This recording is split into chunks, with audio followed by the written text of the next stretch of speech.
안녕하세요. 김성겸 목사입니다. 산돌 성경 읽기에 오신 여러분 환영합니다.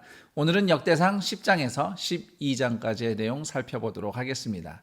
역대상 10장부터는 본격적으로 다윗 왕의 이야기가 시작이 되는데 먼저 사울 왕의 죽음에 대해서 다룹니다. 내용은 사무엘상 31장 내용과 거의 같고요. 차이점이 하나 있다면 사무엘서에서는 굳이 사울 왕이 이러저러해서 이렇게 비참한 최후를 맞이했다, 평가를 삽입하진 않습니다만 역대기에서는 사울왕의 인생에 대해서 평가를 합니다. 13절 14절을 보시면 사울왕이 이렇게 죽은 것은 여호와께 범죄했기 때문이다. 말씀을 지키지 않았다.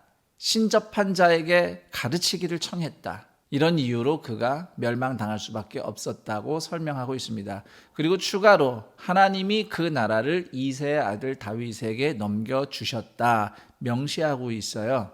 여기서 6절을 보면 블레셋에게 이스라엘이 패하면서 사울 왕의 모든 가문이 다 죽은 것으로 묘사하는데 사무엘서를 읽어보시면 아시겠지만 사실 사울 왕가는 몇 년 더 유지가 됐습니다. 그렇지만 그때 길보아산 전투에서 사실상 이스라엘이 끝장나는 것만 같은 위기가 왔어요. 그런 현실을 보여주기 위해서 사울의 온 집안이 함께 죽었다는 식으로 묘사를 한 겁니다. 하지만 14절에서는 지금 이스라엘이 위기이고 망한 것 같지만 그렇지 않다. 오히려 이것을 통해서 하나님이 나라를 다윗에게 넘겨주고 계신다는 것을 밝혀 적고 있습니다.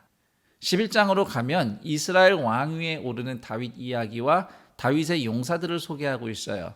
사무엘하와는 다르게 역대기에서는 다윗이 먼저 헤브론에서 왕이 되고 또 7년 후에 이스라엘 전체 왕이 되는 과정을 세세히 다 그리고 있지는 않습니다. 그냥 함축적으로 결과적으로 다윗이 이스라엘 왕에 올랐다, 어떻게 올랐는가 이 얘기만 보여주고 있어요. 여기서 인상적인 장면이 이스라엘의 모든 장로와 백성이 다윗 앞에 나와서 다윗을 왕으로 인정하고 그와 언약을 맺는 장면입니다.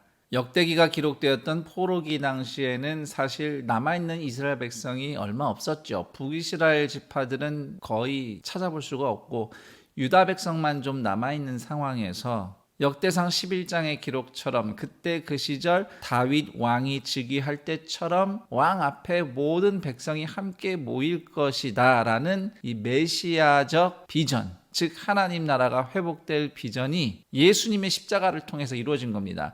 예수님이 십자가에서 죽으시고 부활하시고 승천하시고 성령님 내려오시고 교회가 탄생함으로써 온 세상에 잃어버린 하나님의 백성들이 왕 앞으로 몰려오는 메시아적 비전이 성취된 겁니다.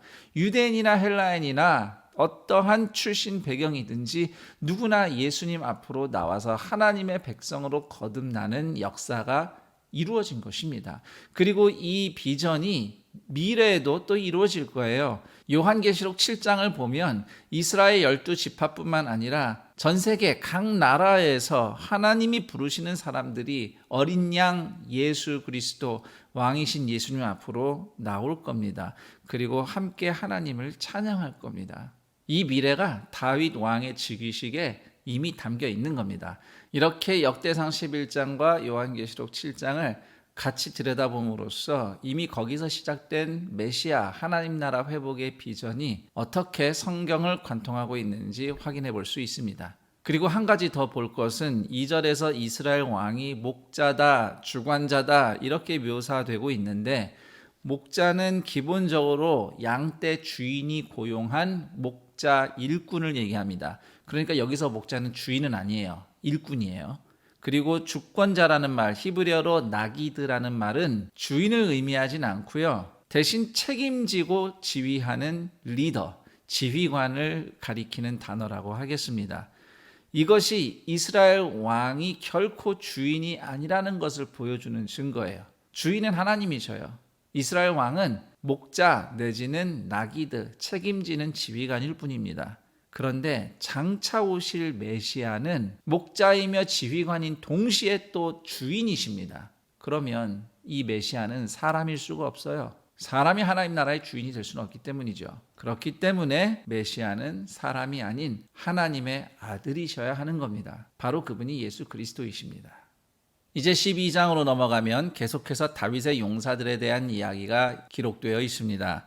우선 1절에서 7절은 다윗이 시글락에서 지내던 시절 다윗과 합류한 사람들이 소개되어 있는데, 이들은 사울 왕과 같은 지파였던 베냐민 지파 출신들입니다. 그러니까 베냐민 지파면 사울 왕을 지지해야 되는데 다윗 편으로 넘어왔어요. 그 정도로 점점 백성의 마음이 다윗을 향해서 움직이고 있다는 뜻입니다. 그리고 8절에서 15절 보면 요단 동편 갓 지파에서 다윗에게 온 용사들이 소개되는데, 그 당시 다윗은 광야에 있는 요새에 머물고 있었답니다. 이 요새 히브리어로 마사다라고 표현되어 있습니다. 그리고 16에서 18절 사이에 보면 역시 광야 요새 시절에 다윗과 합류했던 베냐민 사람들, 유다 사람들 얘기가 나오는데, 그때 그 무리의 리더였던 아마세가 성령 충만을 받고 다윗에게 해준 얘기가 인상적입니다. 성령 충만한 아마세는 하나님이 다윗이 함께 하신다 고백하고 샬롬을 선포해요. 그리고 다윗에게 충성할 것을 약속합니다. 우리는 이 장면에서 성령 충만한 사람이 공동체에서 어떻게 행동하는지를 생각해 보게 됩니다. 성령 충만한 사람은 하나님의 권위를 알아보고 하나님의 권위를 받은 사람을 인정하고 그와 샬롬하며 진실하게 살아갑니다.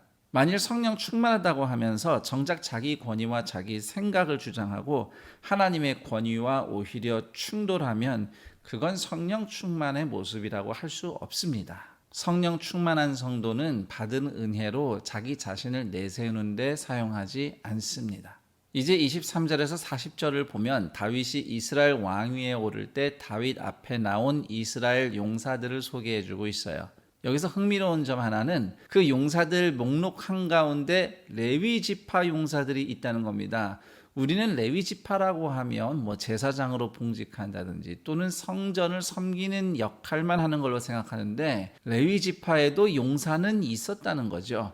특히 28절의 사독은 매우 흥미롭습니다. 다윗 왕 시절 제사장의 이름이 사독인데 이름이 같아요. 동명이인인지 아니면 서로 다른 두 사람인지 좀 단정 짓기가 어렵습니다. 그러나 한 가지는 확실합니다. 다윗이 예표하는 메시아의 권위는 군대를 이끄는 왕과 예배를 인도하는 제사장이 함께 결합되어 있다는 것을 보여주고 있어요. 그래서 요한계시록 5장에 보면 예수님은 유다 지파의 사자인 동시에 유월절 어린 양이기도 한 것입니다. 자, 여기까지 역대상 10장에서 12장 내용 살펴봤습니다. 그럼 전 여기서 인사드리고 내일 그 다음 내용과 함께 여러분 다시 찾아뵙겠습니다. 감사합니다.